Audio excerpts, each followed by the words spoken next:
The noisy, polluted, congestion megapolis of Lima is located on the coast.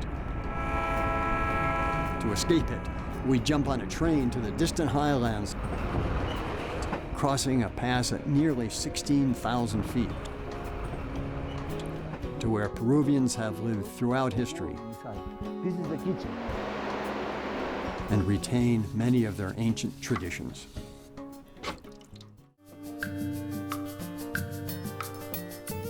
Funding for In the Americas with David Yetman was provided by Agnes Howard.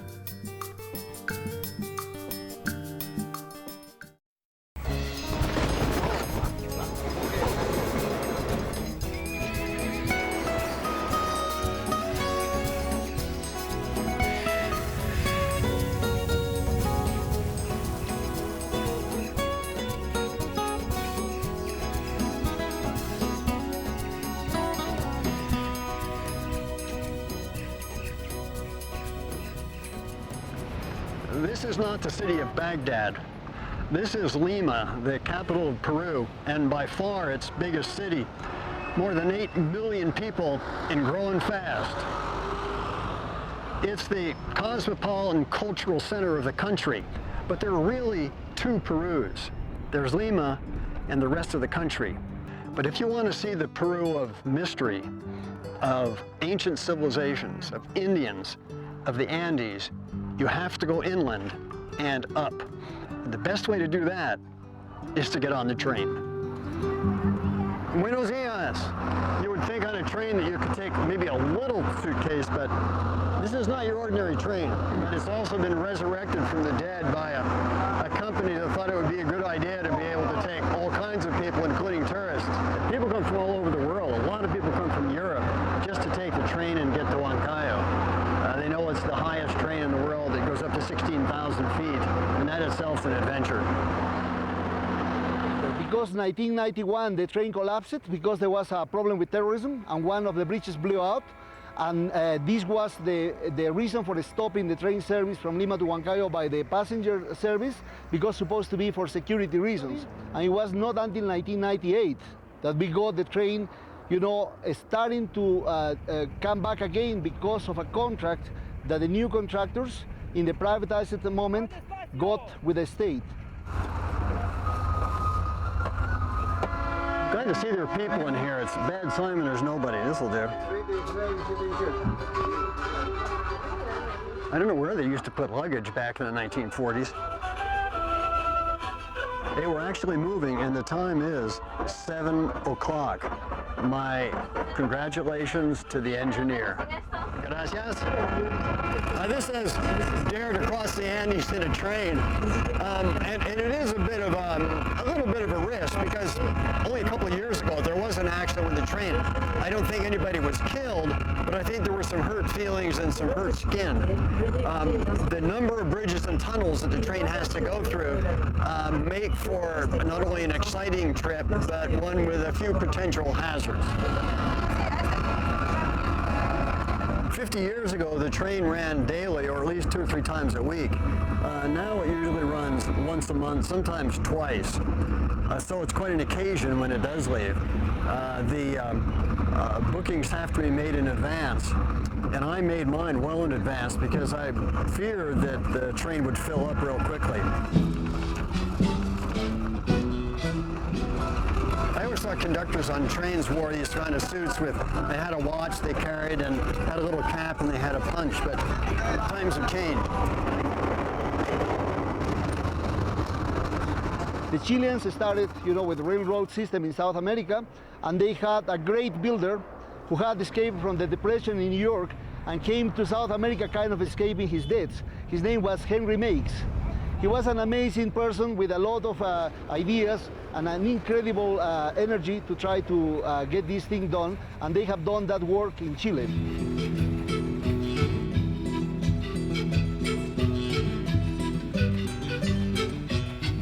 When the Spaniards first came to the Americas, they appropriated all the possible land to raise the prickly pears for the cochinilla, for the red dye. Now Peru is the largest producer in the world because it's an ideal country for raising the prickly pears. This is the first stop on the trip from Lima to Huancayo. It's a little town called San Bartholomew. The train here has to change engine for the trip on up. I don't quite understand why, but it's clearly important. The delay gives me a chance to look at prickly pears and cochinilla up close. The cochinilla is a little larva that lives inside this white spidery case. And if we press it hard, we see the brilliant dye that comes out of it. Peru is now the world's leading exporter of cochinilla, in spite of the fact that the prickly pears probably came from Mexico. It's odd, we're at about 5,000 feet here, and it's actually warmer than it is in Lima, down there in that drizzly, cold Yarrua. You can tell that this train doesn't operate very often because the vegetation grows right out into the roadbed, and you have to keep your head and your hands inside, or you hit a tunnel.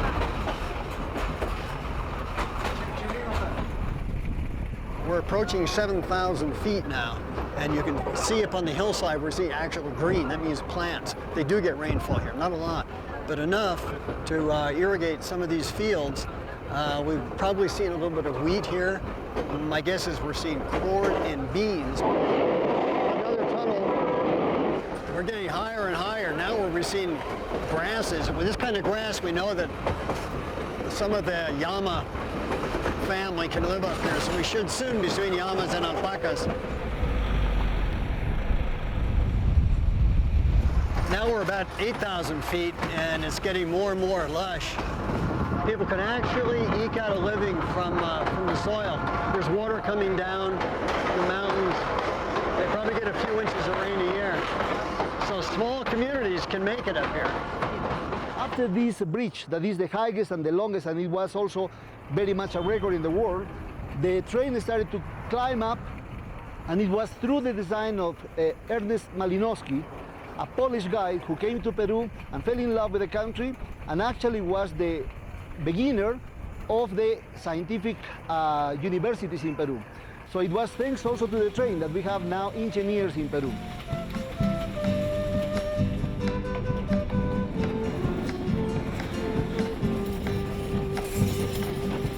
At this point on the Lima-Huancayo Railroad, we've reached the highest point, 15,700 feet. High enough to where it makes walking a little bit difficult, makes me out of breath. And the only creatures that can live up here are llamas and alpacas, the cameloids. And that's because they're perfect grasses for them. It's cold, the temperature is about 42 degrees. The one point below is about 81. This is the highest railroad in all the Americas, and the highway is one of the very highest in the world, higher than anything in Europe. You can feel it in the air. The oxygen level here is a lot lower than most athletes would like. You'll notice I'm not running, and I'm a little out of breath, but it's all right. When miners see this rock up here, they go crazy, and they should. It's been forced up by the tectonics that built the Andes, but there is mineralization all over the place. Not just gold and silver, but there's copper and there's molybdenum, and in some places they tell me there's actually tin. 11 hours later, nearly at dusk, we finally pull into Huancayo. It's a bustling city, but it's surrounded by Peru's most productive fields.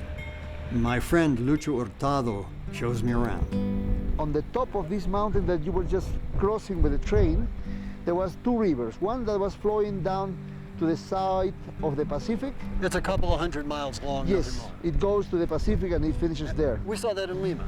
Yes, exactly. As you were going up, you were going parallel to that river. When you got to the top, then you meet this other river, the beginning of this river that is also a tributary of the Amazon. And it goes all the way through Peru and Brazil and gets all the way to the Atlantic. That's 4,000 miles away. A trip that I would like to do on a canoe, you know. It might take more than 24 hours, though. I think so. But it brings really life and prosperity to Huancayo, is that not right? Yes, it makes all these fields productive, which is probably one of the biggest valleys in Peru. And it's one of the lowliest.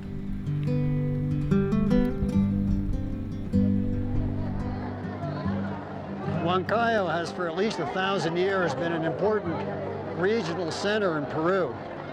It's grown a lot in recent years, and this market is a good indicator. The population is now over 300,000, and I think all of them have come to the market this Sunday morning to either check it out or to buy produce, to buy herbs, to buy whatever it is. It's a great social occasion.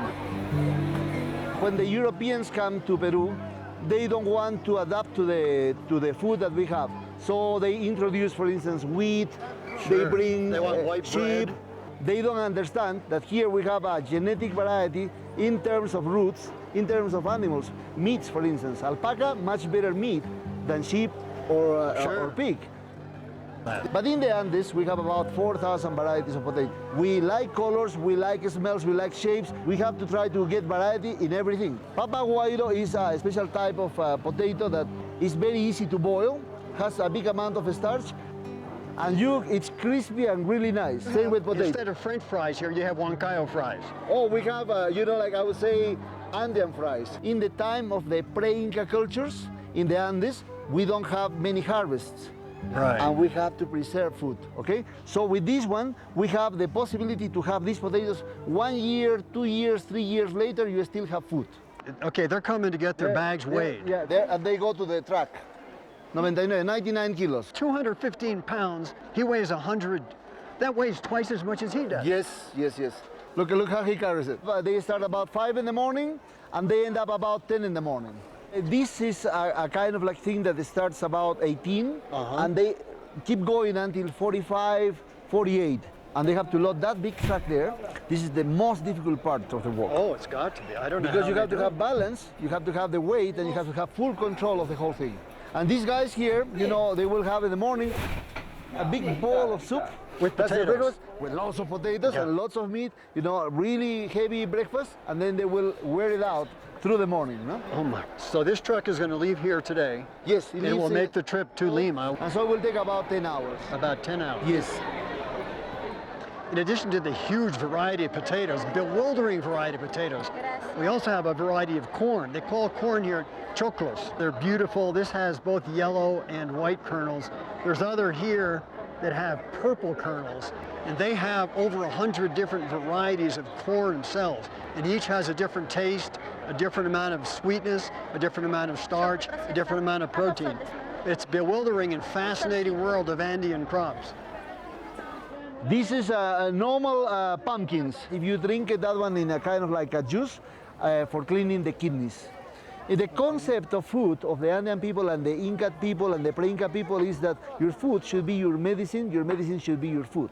This was a guinea pig. Still is. It's going to be better in a dish. It would be. Okay, Okay, so you call this cuy. Cuy, yes. Cuy is a delicacy. It's a festivity dish. The people raise these sort of like they would raise chickens. From a pet becomes a delicacy. The Mantaro Valley in the Central Andes produces thousands and thousands of kilos of trout. So you export trout. We export trout because of the Americans bring the rainbow trout, Well, that's rainbow right here. and then we have the salmon trout. See? It has the piranhas. Oh my gosh, yeah, look at those teeth. Look at those teeth. Instead of they eating us, we are eating them. We're eating them, that's a good idea. It's kind of a weird sensation. I'm average height, about 5'11", but here in the market in Huancayo at 11,000 feet, I'm taller than almost everybody here. At this elevation, people are putting so much energy into basically surviving at a low oxygen environment that the difference between men and women's height is greatly decreased. So men and women are about the same height. But if you look at the younger men who have gotten a higher protein diet in the last couple decades, you'll see they're getting taller and taller. And it's a phenomenon that's happening throughout the world. I still feel very tall here. And the vast majority of the people who come to this market, this crazy market, come by public transportation. There's no place to park even if you did own a car, and most of them don't. So taxis come in here by the dozens, and these small buses, and there'll be guys leaning out of the buses yelling. And what they're doing is they're telling people what streets they're going to. That's how you know which bus you want. It's actually a very efficient system.